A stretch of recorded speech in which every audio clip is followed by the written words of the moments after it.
মায়ার নবী দয়ার নবী কয় তিনজন যুবক আজকের মুতার যুদ্ধে তারা হলো সেনাপতি। নবী বলেন দুশমন হলো 2 লক্ষ আর মুজাহিদ হলো মাত্র 3000। দুশমন হলো 2 লক্ষ, মুসলমান হলো মাত্র 3000। নবী বলেন 3000 মুজাহিদের ভিতরে আজকে 3 জন সেনাপতি আমি নবী ঘোষণা করলাম। নবী বলেন আমি 3 জন সেনাপতির নাম ঘোষণা করলাম। সমস্ত যুদ্ধে মায়ার নবী সেনাপতির নাম ঘোষণা করেন একজন, কিন্তু মুতার যুদ্ধে নবী সেনাপতির নাম ঘোষণা করেছেন 3 জন। কয়জন? এর দ্বারাই সাহাবায়ে কেরাম বুঝে গেলেন যেখানে আল্লাহর নবী একজনের পরে আরেকজন সেনাপতির নাম নবী ঘোষণা করেন, তখনই বোঝা যায় প্রথম জন শহীদ হয়ে যাবে। এজন্যই মায়ার নবী দ্বিতীয় সেনাপতির নাম বলেছেন। যখনই 3 নম্বর সেনাপতির নাম নবী ঘোষণা করেন, তখন বোঝা যায় প্রথম 2 জন তারা শহীদ হয়ে যাবে। আল্লাহর নবী 3 জন সেনাপতির নাম নবী ঘোষণা করলেন। 1 নম্বর সেনাপতির নাম মায়ার নবী ঘোষণা করেন আজকের যুদ্ধের প্রথম সেনাপতি হবে আমার সন্তান যায়েদ ইবনে হারেসা। মায়ার নবী বলেন আমার যায়েদ যদি শহীদ হয়ে যায়, শুনেন কি কয় নবী, আমার যায়েদ যদি শহীদ হয়ে যায় সেনাপতি হবে জাফর ইবনে আবি তালিব। তারপরে নবী বলে আমার জাফর যদি শহীদ হয়ে যায় সেনাপতি হবে আব্দুল্লাহ ইবনে রাওয়াহা। আব্দুল্লাহ ইবনে রাওয়াহা যদি শহীদ হয়ে যায় সেনাপতি হবে চতুর্থ একজন। চতুর্থ জন সেনাপতির নাম নবী ঘোষণা করেন নাই। আর 4 নম্বর সেনাপতির পরে 5 নম্বর কোন সেনাপতির নাম নবী বলেন নাই। এর দ্বারা সমস্ত মুজাহিদগণ বুঝে গেছেন চতুর্থ সেনাপতি যার কথা নবী বলছেন নাম বলেন নাই, যে মুসলমানদের ভিতর থেকে একজন বানানো হবে চতুর্থ সেনাপতি, তিনি শুধু জীবিত থাকবে আর নবী বলেন তার হাতেই বিজয় আসবে। এর আগে 3 জন সেনাপতি পর পর মুতার যুদ্ধে শহীদ হয়ে গেল। আমার ভাইয়েরা বন্ধুরা যুবক, যেই মাত্র আল্লাহর নবী এই ঘোষণাটা দিলেন, মদিনার মধ্যে একটা কান্নার চাপা রুল, প্রত্যেকের মনের মধ্যে একটা কান্নার চাপা রুল। সাহাবায়ে কেরাম তারা বুঝে গেলেন এই যুদ্ধে আমরা 3 জনকে হারাবো। একজন হলেন যায়েদ ইবনে হারেসা, আমার নবীর পালক পুত্র। নবীজি এত মায়া করতেন, এত আদর করতেন, এত ভালোবাসতেন আল্লাহর নবী। মায়ের নবী বলেন যায়েদ রে যাও বিদায় নিয়ে আসো। জাফর ইবনে আবি তালিব কে নবী বলেন জাফর পরিবারের কাছ থেকে বিদায় নিয়ে আসো। আব্দুল্লাহ ইবনে রাওয়াহা কে নবী বলেন আব্দুল্লাহ পরিবারের কাছ থেকে বিদায় নিয়ে আসো। সবাই বুঝতেছেন এই বিদায় তাদের জীবনের শেষ বিদায়। বিবি বাচ্চার কাছ থেকে তারা শেষ বিদায় নিয়ে আসবেন গো। আমার নবী দয়ার নবী যখন বলেন যায়েদ বিদায় নিয়ে আসো, যায়েদ ইবনে হারেসা মদিনায় তার আপন বলতে কেউ নাই। তার জন্ম হলো ইয়ামেন। ইয়ামেন থেকে তিনি ডাকাতের হাতে অপহরণ হয়েছিলেন শিশুকালে। এরপরে ইনাকে মক্কার উকাজ নামক বাজারে বিক্রি করা হয়। এই যায়েদকে কিনে নিলেন সর্বপ্রথম আম্মাদান খাদিজাতুল কুবরা রাদিয়াল্লাহু তাআলা আনহা। এরপরে ইনার সাথে মায়ার নবীর যখন বিবাহ হয়, তিনি আল্লাহর নবীকে হাতিয়া দেয়া দিলেন। যায়েদ হলেন মায়ার নবীর ঘরে থাকেন, আল্লাহর নবীর পালক পুত্র। নবীজি তার পালক পুত্র ঘোষণা দিলেন। এই যায়েদ কার কাছ থেকে বিদায় নিবেন? বিদায় নেওয়ার তো কেউ নাই। যায়েদ কিন্তু মা পাইছিলেন, বাবাও তিনি পাইছিলেন। এরপর বাপ মার কাছে জন্মাই মায়ার নবীকে পাইয়া তিনি বলেছিলেন নবী গ আমি আমার হারানো বাবা পেয়েছি, আমি আমার হারানো মা পেয়েছি। এরপর বাপ মার কাছে যাইতে চাই না, আমি সারা জীবন রহমতের নবীর পা জড়ায়া থাকতে চাই। একজন সন্তান হারানো মা পাইলো, হারানো বাবা পাইলো, এরপর হারানো বাপ মার কাছে যাইতে চায় না। কেমন আদর আর কেমন মায়া আমার নবীর কাছে পাইছেন গো। যায়েদ কয় নবী গো আমি বাবার আদর মায়ের আদর দুটোটা আদর আমি আপনার কাছে পেয়েছি। আল্লাহ নবীর সাথে সাথে বুকে জড়ায় নিয়া সাফা পাহাড়ে দূর দিয়া কই এর মক্কার মানুষ যেই যায় তার বাবা পাইয়া মা পাইয়া আমি নবীর কারণে গেল না, আমার কাছে থাকবার সিদ্ধান্ত নিয়ে নিল। তোমরা মক্কার মানুষ সাক্ষী থাকো, আজ থেকে যায়েদ আর মুহাম্মদের গোলাম নয়, আজ থেকে যায়েদ হলো মুহাম্মাদুর রাসূলুল্লাহর পুত্র। নবী কইরে যায়েদ সন্তানের কাছ থেকে বিদায় দাও। 10 বছরের একটা বালক নাম হলো উসামা, আল্লাহ নবীর কাছ থেকে বিদায় নেন। সন্তান উসামার কাছ থেকে যায়েদ যখন বিদায় নিতে সন্তানের কাছে যান, যায় বলতেছেন বাবা উসামা, বাবাকে বিদায় দাও, আর হয়তো বাবা যুদ্ধ থেকে ফিরবো না। একজন বাবা জীবনের শেষ বিদায় সন্তানের কাছ থেকে নিতেছে, ভালো করে জানে এই যুদ্ধ থেকে ফিরবে না। আপনি যদি আপনার জীবনের শেষ বিদায়টা সন্তানের কাছ থেকে নিতে চান, তাও একমাত্র সন্তান, তাহলে মনের অবস্থাটা কেমন হবে? ছোট বাচ্চা উসামা সে তো জানে না বাবার শেষ বিদায়, এই বাবাকে আর কোনোদিন বাবা হিসেবে পাবে না। সন্তান তো জানে না, সন্তান তো বুঝে না। যায়েদ উসামার কপালে চুমু খায়, গালে চুমু খায়, আর কয় বাবা উসামা একদিন তুমি বড় হবা, বাবার কথা তুমি ইয়াদ করবা, মনে পড়বে, মাঝে মাঝে বাবার কথা ইয়াদ করবে, দেখতেও মন চাইবে। যদি কোনোদিন বাবার কথা মনে পড়ে, শাম সিরিয়ার রাস্তায় মুতার প্রাঙ্গণের কোন এক এলাকায় বাবার কবর তুমি খুঁজে নিও, বাবার কবরটা খুঁজে বের কইরো মুতার কোন প্রাঙ্গণে। এই বইলা বাবা সন্তানের কাছ থেকে বিদায় নিয়ে চলে যা। জাফর ইবনে আবি তালিব আমার নবীর চাচাতো ভাই, আবু তালিব নবীর চাচা, ওনার সন্তান আলী রাদিয়াল্লাহু তাআলা আনহুর আপন ভাই জাফর ইবনে আবি তালিব, ইনি হলেন 2 নম্বর সেনাপতি। 2টা শিশু বাচ্চা, 4 বছরের একটা বাচ্চা, 6 বছরের একটা বাচ্চা। এই বাচ্চা এবং মায়ের কাছ থেকে বিদায় নেওয়ার জন্য, বিবি আর 2টা বাচ্চার কাছ থেকে বিদায় নেওয়ার জন্য জাফর ইবনে আবি তালিব তিনি যুদ্ধের পোশাক পরা তলোয়ার হাতে নিয়ে ঘরের ভিতরে এসে ঢুকলেন। জাফর ভালো করে জানেন এই যুদ্ধই তার জীবনের শেষ যুদ্ধ, তিনি আর যুদ্ধ থেকে জীবিত ফিরবেন না। এরপরও বিন্দু পরিমাণ মনের ভিতরে কোনো ভয় নাই, না যাওয়ারও কোনো ইচ্ছা নাই। আমি জানি এখানে গেলে আমি আর ফিরবো না। এরপরও সাহাবায়ে কেরাম তারা বিন্দু পরিমাণ পিছপা হতেন না, কারণ ওখানে যাওয়া হলো আমার নবীর আদেশ। আমার নবীর আদেশ আমার জীবনের চেয়েও অনেক বড়। কি ছিল সাহাবায়ে কেরামের তাত, কি ছিল মায়ার নবীর আনুগত্য। জীবন যাবে তবু নবীর হুকুম অমান্য করা যাবে না, ঠিক কিনা জোরে কোন? জীবন যাবে তবু নবীর হুকুম অমান্য করা যাবে না। জাফর ইবনে আবি তালিব তিনি ঘরের ভিতরে ঢুকলেন, বিবির কাছ থেকে বিদায় নিবেন, সন্তানের কাছ থেকে বিদায় নিবেন। আইসে তিনি দেখেন বিবি কোরআন তেলাওয়াত করতেছে, আর ছোট ছোট 2টা বাচ্চা মায়ের পাশে বসে বসে কোরআন তেলাওয়াত শুনতেছে। যেই করে মহিলারা কোরআন তেলাওয়াত করে, এই করে সন্তান কোরআনের হাফেজ হয়। মা যদি বেশি বেশি কোরআন তেলাওয়াত করে, সন্তান কোরআনের হাফেজ হয়। গর্বে সন্তান নিয়ে যদি মা বেশি বেশি মিষ্টি খায়, সন্তান বড় হয়ে মিষ্টি প্রিয় হয়। সন্তান পেটে নিয়ে মা যদি টক বেশি বেশি খায়, সন্তান বড় হয়ে টক প্রিয় হয়। সন্তান পেটে নিয়ে মা যদি কোরআন তেলাওয়াত বেশি বেশি করে, এই সন্তান বড় হয়ে হাফেজ কোরআন হয়। সন্তান পেটে নিয়ে মা যদি বেশি বেশি গান শুনে, এই সন্তান বড় হয়ে গানের মাস্টার হয়। সন্তান পেটে নিয়ে মা যদি পর্দার ভিতরে চলে, এই সন্তান বড় হয়ে মেধাবী হয় মেধাবী। সন্তান পেটে নিয়ে মা যদি বেপরদায় চলে, এই সন্তান বড় হওয়ার পর ব্রেন ঢিলা হয়, বোকা হয়, প্রতিবন্ধী হয়। যদি বাপ মা যদি মা পেটে সন্তান নিয়ে বেপরদায় রাস্তাঘাটে ঘুরে, এই সন্তান বড় হইয়া প্রতিবন্ধী। এটা অভিজ্ঞদের অভিজ্ঞতার আলোকে। তাহলে আমার সন্তান বড় হওয়ার পরে আব্দুল কাদের জিলানীর মতো ওলি হবে নাকি এরশাদ সিকদার হবে, এই সিদ্ধান্ত নিবে মা, এই সিদ্ধান্ত নিবে বাবা, ঠিক কিনা জোরে খান?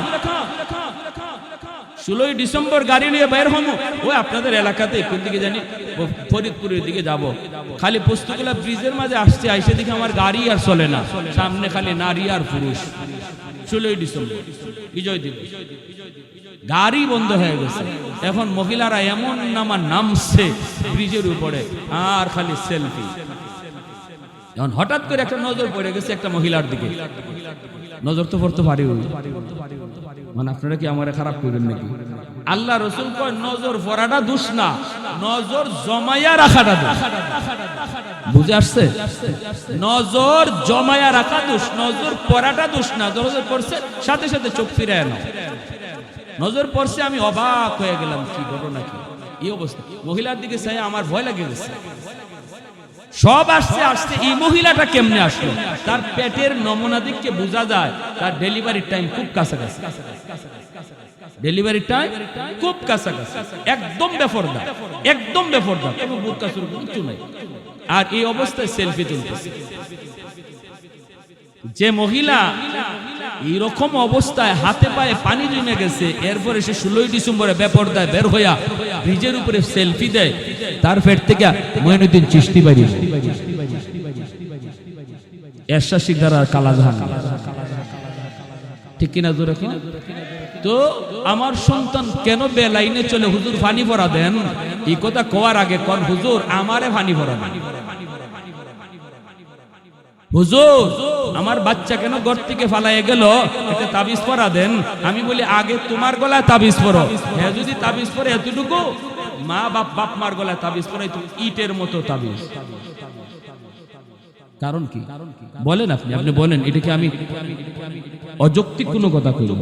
একজন মা কেমনে পারলো এই অবস্থায় এই ভিড় টেলাইয়া ব্রিজের উপরে আইয়া সেলফি তুলে 16ই ডিসেম্বরে তার বাচ্চা পেটে থাকলেও সব বুঝ আছে, তার মা কই যেতেছে এটাও পেট থেকে বুঝে। এজন্য আল্লাহ নবী বলেছেন শিশু বাচ্চাদেরকে দেখা যারা কয় বুঝে না, নবী বলে এই বাপ মায় বুঝে না, এই বাচ্চাই ঠিকই বুঝে।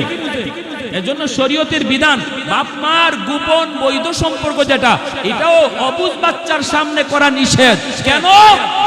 কারণ চোখ তার ভিডিও রেকর্ডার, কান অডিও রেকর্ডার। এই চোখ দিয়ে শিশু বাচ্চারা যা দেখে সব রেকর্ড করে রাখে, কান দিয়ে যা শুনে রেকর্ড করে রাখে, বড় হওয়ার পরে যা রেকর্ড করছিল এটাই সাপ্লাই দিবে। ঘরে নাচ গান বন্ধ করান, টেলিভিশন দেখানো বাচ্চাকে নিয়ে বন্ধ করেন। যদি বাচ্চা আদর্শ সন্তান চান, যদি একটা মানুষের মতো মানুষ বানাইতে চান, নাচ গানের দৃশ্য বাচ্চার চোখে রেকর্ড করেন না, গানের আওয়াজ রেকর্ড করেন না, বাচ্চার চোখে রেকর্ড করান কোরআন তেলাওয়াতের দৃশ্য, বাচ্চার কানে রেকর্ড করান কোরআন তেলাওয়াতের আওয়াজ। এই ছেলে যদি ভার্সিটিতেও যায় কোরআনের বিপক্ষে কথা বলবে না, কোরআনের পক্ষে কথা বলবে। ঢাকা ইউনিভার্সিটির বাংলা বিভাগে নাস্তিকদের ভিড়েও যদি সন্তান যায়, তবুও সে কোরআনের সৈনিক হবে, ঠিক কিনা? সৈনিক হবে, এটা বাপ মার দায়িত্ব। এজন্য নবী বলেছেন কুল্লু মাউলুদিন ইউলাদু আলাল ফিতরা, সমস্ত সন্তান দুনিয়া আসে আল্লাহর পরিচয় লইয়া, এরপরে তারে কোন পথে চালাইবে, তার এই উলায়াত জারি রাখবে, বাকি রাখবে না নষ্ট করবে, এই সিদ্ধান্ত নেবে তার মা তার বাবা। বাপ মার সিদ্ধান্ত যদি সঠিক হয় সন্তানের ভবিষ্যৎ আলোকিত হবে, বাপ মার সিদ্ধান্ত যদি রং হয় সন্তানের ভবিষ্যৎ ঐশীর মতো হবে। প্যারে হাদিন, কষ্ট পাইছেন কি ভাই? কষ্ট পাইতেছেন? কিছু শক্ত কথা না কইলে তো, খালি মিঠা মিঠা ওয়াজ করলে তো হবে না। আর যদি আপনারা কোন যে হুজুর কথাটা শক্ত হয়ে গেছে, তাহলে আমি বলবো যেটা আমার কথা না, এটা মায়ার নবীর কথা। কুল্লু মাউলুদিন ইউলাদু আলাল ফিতরা, উলামায়ে কেরাম বেজিগান আবাওয়াহু মানে তার বাপ মা, আবাওয়াহু মানে তার বাপ মা, ইউহাবিদানিহি ইহুদি বানায়, ইউনাসসিরানিহি নাসারা বানায়, ইউমাজ্জিসানিহি মাজুসি বানায়। নবীর হাদিস, প্যারে হাদিস। এজন্য আল্লাহ নবী বলতেছেন যাও, জাফর বিদায় নিতে গেলেন, কম সময় শেষ করে ফেলি। এমন একটা ট্র্যাজেডিপূর্ণ ঘটনা আমার নবীর যুগের, শুনেন ঘটনাটার মধ্যে। যুবক তোমাকে বলতেছি, যেই যুবক যৌবনে শুধু আল্লাহ এবং তার রসুলকে রাজি করার নিয়ত থাকে, তার ভবিষ্যৎটা আল্লাহ কিভাবে সাজায় দেয়। জাফর ইবনে আবি তালিব গেলেন বিবির কাছে, যাইয়া দেখেন বিবি কোরআন তেলাওয়াত করে, আর দুটা সন্তান মার পাশে বসে বসে কোরআন তেলাওয়াত শুনতেছে। মা যদি নামাজি হয় দেখবেন শিশু বাচ্চাটাও মার সাথে নামাজে দাঁড়ায় যায়। মা যদি কোরআন তেলাওয়াত করে দেখবেন ছোট ছোট বাচ্চাগুলি মার পাশে কায়দা নিয়ে বসে যায়, ডাক দিতে হয় না, ঠিক না? মা যদি বুরকা পরে দেখবেন ছোট মেয়েটা মাথার মধ্যে উড়না ফেসা। তাহলে কি বুঝলেন? বোঝা গেল বাপ মা হলো শিশুর সর্বপ্রথম শিক্ষক, আর ঘর হলো সর্বপ্রথম বিদ্যালয়। এই বাপ মার কাছ থেকে বাচ্চা যা দেখে তা শিখে সবার আগে, বাপ মার কাছ থেকে সন্তান যা দেখে তাই সবার আগে শিখে, আর ঘরে যা কিছু চলে সবার আগে তাই বুঝে। এজন্য ঘর সর্বপ্রথম বিদ্যালয় আর বাপ মা সর্বপ্রথম শিক্ষক। অতএব আপনি শিক্ষক হিসাবে সন্তানকে কি শিখাইবেন সিদ্ধান্ত নেন। সিদ্ধান্ত সঠিক হলে ভবিষ্যৎ আলোকিত, সিদ্ধান্ত রং হলে ভবিষ্যৎ অন্ধকার। 5টা বছর নুরানি মাদ্রাসায় পড়ান, সন্তানের ভবিষ্যৎ আলোকিত হয়ে যাবে।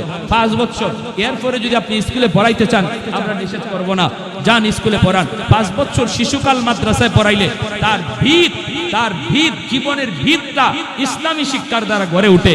এই ভিতটা মরণ পর্যন্ত মজবুত। সকালবেলা যদি মুলা খান, সারাদিন যদি আপনি কুরমা পোলাও খান, দেখুন যতটা আইব সব মুলার দেখুন। কথা বুঝেন না? আমার কথা বুঝেন?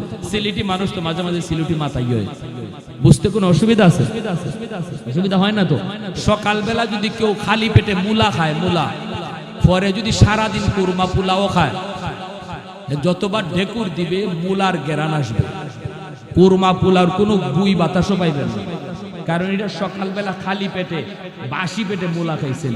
এজন্য বাচ্চারে শিশুকালে আপনি যা শিখাইবেন এই শিক্ষাটা মরণ পর্যন্ত তার অন্তরে আসর করে। শিশুকালটা ভুল করবেন না, শিশুকালটা যেখানে মন চায় সেখানে পড়াবেন না। আল্লাহর দোহাই আপনাদের দিকে খেয়াল করে উলামায়ে কেরাম মাদ্রাসার সিলেবাসে স্কুলের অঙ্ক ইংরেজি ঢুকাইছেন, যেন মুসলমানের বাচ্চা তার পড়ালেখার শুরু যেন মাদ্রাসা দেওয়া হয়। মাদ্রাসার নুরানি বিভাগগুলোতে স্কুলের সমমানের অঙ্ক ইংরেজি রাখা হয়েছে। 5 বছর নুরানি মাদ্রাসায় পড়া আপনার ছেলে অনায়াসে হাই স্কুলে ভর্তি হতে পারবে। ডাক্তার বানান, ইঞ্জিনিয়ার বানান, প্রফেসর বানান, পাক্কা নামাজি হবে, পাক্কা দিনদার হবে, মা ভক্ত হবে, বাবা ভক্ত হবে, উলামায়ে কেরামকে শ্রদ্ধা করবে, বাপ্পার সেবা করবে। কারণ শিশুকালে তার দিল আর দিমাগের ভিতরে কোরআনের মহব্বত, আমার নবীর আদর্শ পাথরে খোদাই করে লিখে দেওয়া হয়েছে। পাথরে খোদাই করে লিখলে যেমন এই লেখা মুছা যায় না, শিশুকালে বাচ্চারে যা শেখানো হয় এটা পাথরে খোদাই করে লিখে দেওয়া হয়, এটা আর কোনোদিন মুছা যায় না। এজন্যই সন্তান জন্মের পর আজান, সন্তান জন্মের পরই তার কানে ইকামত। সর্বপ্রথম তার কানে আজান শোনাও, তার কানে আল্লাহর নাম রসুলের নাম শোনাও, তার দিলের মধ্যে আল্লাহর নাম রসুলের নাম বসায় দাও। এই আজান ইকামতের এত আসর বেঈমানরা পরিসংখ্যান করে দেখছে। মুসলমানদের কেন নাসারা বানানো যায় না, মুসলমানদের কেন বেঈমান বানানো যায় না? আরে ওই জন্মের পরেই যে তার কানের মধ্যে সর্বপ্রথম আল্লাহ রসুলের নাম ঢুকাইয়া দেয়, এটা মরণ পর্যন্ত এমন কামড় দিয়া বসে। লক্ষ টাকা অফার দিল, কোন মুসলমান বেনামাজি হইল সে কোনোদিন বেঈমান হতে চায় না। নামাজ 1 ওয়াক্ত কাজা হইতে পারে, 2 ওয়াক্ত কাজা হইতে পারে, নামাজ তার দুর্বলতা থাকতে পারে, কিন্তু যদি কয় 1 লাখ টাকা দিব তুই বেঈমান হয়ে যা, এটা মুসলমান কোনোদিন রাজি না। ঠিক কিনা জোরে এখন? কেন? এই যে মক্তবে পাঠানো হয়, আমি বলি মক্তবে এখন বর্তমানে এটা পুরোপুরি হক আদায় হয় না। এজন্য আপনাদেরকে বলবো আপনারা 5 বছর নুরানি মাদ্রাসায় পড়ান বাচ্চাটারে। আপনি ডাক্তার, ইঞ্জিনিয়ার, প্রফেসর বানাবেন, আপত্তি নাই, কিন্তু শুরুটা আমার সন্তানের জীবনের লেখাপড়ার শুরু যেন মুসলমানি শিক্ষার দ্বারা হয়, আর সাথে অঙ্ক ইংরেজিও যেন তার শিক্ষা হয়, যেন সে হাই স্কুলে পারে। এই নিয়তটা কারা কারা করতে পারি? মাহফিলে আমার আশাটা আপনাদের বসাটাও সার্থক হয়ে যাবে যদি এই নিয়তটা বাপ মা দাদা দাদি করতে পারি। আল্লাহ আমাদের প্রত্যেকের এই দিলের মধ্যে নিয়ত আপনি গভীরভাবে বসায় দাও। সত্যি কোন আমিন। ভাইরা আমার, হযরত জাফর ইবনে আবি তালিব রাদিয়াল্লাহু তাআলা আনহু তিনি বলতেছেন, বিবি গো অল্প সময়ের জন্য একটু কোরআন তেলাওয়াত বন্ধ করো, আমি একটা বিদায় নিতে এসেছি। কিসের বিদায়? বিদায় হলো আমি যুদ্ধে যাব। মায়ার নবী আমাকে যুদ্ধের 2 নম্বর সেনাপতি ঘোষণা করেছেন। 2 নম্বর সেনাপতি মায়ার নবী আমাকে ঘোষণা করেছেন, গো বিবি একটু বিদায় দাও। জাফর ইবনে আবি তালিব তিনি বুঝাইতে চান না, এই যুদ্ধ থেকে তিনি যে ফিরবেন না এটা বলতে চান না। হঠাৎ করে বিবি বলে ফেলেছে, স্বামী গো, ও স্বামী, শুনেছি আল্লাহর নবীর হাদিস, যুদ্ধে যাবার আগ মুহূর্তে আল্লাহর কাছে দোয়া করলে দোয়া আল্লাহ কবুল করে। আমি তোমার সাথে মুনাজাত করব গো স্বামী, দুটো একটু মুনাজাত করব, তুমি শুধু আমার সাথে আমিন আমিন বলবা। কারণ মায়ার নবীর হাদিস, যুদ্ধে যাবার আগে আল্লাহ মুনাজাত কবুল করে। জাফর ইবনে আবি তালিব কই বিবি, তাহলে ঠিক আছে তুমি মুনাজাত করো, আমি তোমার সাথে আমিন আমিন বলবো। সাথে সাথে বিবি হাত উঠায় আল্লাহ। ছোট দুইটা বাচ্চাও বাপ মার সাথে হাত বাড়ায় দিছে, ছোট ছোট অবুঝ দুইটা বাচ্চাও বাপ মার সাথে হাত বাড়ায় দিছে। এইবার বিবি আল্লাহ, আজকের যুদ্ধে তুমি মুসলমানদের বিজয় দান কইরো। জাফর তিনি বলেন আমিন। 2 নম্বর সেনা 2 নম্বর দোয়া করে আল্লাহ, এই যুদ্ধে শুনেছি দুশমন হলো 2 লক্ষ, মুসলমান হলো মাত্র 3000। আল্লাহ তুমি এই যুদ্ধে মুসলমানের শক্তি সাহস তুমি বাড়ায় দিও। জাফর তিনি কোন আমিন, মানে দোয়া কবুল হয়ে গেছে। ছোট ছোট বাচ্চাগুলিও বাপ মার সাথে আমিন আমিন বলে। 3 নম্বর দোয়া করে বিবি আল্লাহ, আমার 2টা অবুঝ বাচ্চা, আল্লাহ এখনো কিছু বুঝে না, আমার 2টা বাচ্চারে তুমি এতিম বানায়ো না। আমার বাচ্চাগুলির চেহারার দিকে তাকাইয়া আল্লাহ তুমি আমার স্বামীরে গাজী বানায়া ফেরত দিও। যেই মাত্র এই দোয়াটা করছে, আল্লাহ আমার স্বামীরে তুমি গাজী বানায় ফেরত দিও। আমার বাচ্চাগুলির চেহারার দিকে তাকাইয়া আমার বাচ্চাগুলির এতিম বানায়ো না। সাথে সাথে জাফর হাত ছেড়ে দিলেন, আমিন বললেন না, হাতটা তিনি আস্তে করে ছেড়ে দিলেন। তলোয়ারের বাট দিয়া বিবির হাতটারে আস্তে করে নামায় দেন, আর নামায়া বলতেছে বিবি গো, তোমার আগের দুটা দোয়া কবুল হবে, কিন্তু 3 নম্বর দোয়া কবুল হবে না। কারণ আমার মায়ার নবী আমার পরে আরেকজন সেনাপতির নাম ঘোষণা করেছেন। অতএব বোঝা গেল এই যুদ্ধে আমি শহীদ হয়ে যাব, আমি জীবিত ফিরব না। আল্লাহর তৈরি জান্নাতে তোমার সাথে দেখা হবে। আমার বাচ্চাগুলির তোমার কাছে আমানত রেখে গেলাম, আমার বাচ্চাগুলির দিন শিখায়। জান্নাতে আল্লাহর তৈরি জান্নাতে পরিচয় হবে, দেখা হবে। জোরে করুন সুবহানাল্লাহ। 3 নম্বর সেনাপতি আব্দুল্লাহ ইবনে রাওয়াহা, ইনিও মাত্র বিয়ে করছেন, এখনো নতুন বিবির চেহারা তিনি দেখেন নাই। ওই মুহূর্তে নবীর ডাক চলে আসলো। বিয়ের আসর থেকে তিনি মদিনার মসজিদে চলে আসলেন। আসা মাত্রই মায়ের নবী কয়, আব্দুল্লাহ আজকের যুদ্ধের 3 নম্বর সেনাপতি তুমি, যাও বিবির কাছ থেকে বিদায় নিয়ে আসো। আমি জানি তুমি আজকে মাত্র বিয়ে করেছ, নতুন বিবির কাছ থেকে বিদায় নিয়ে আসো।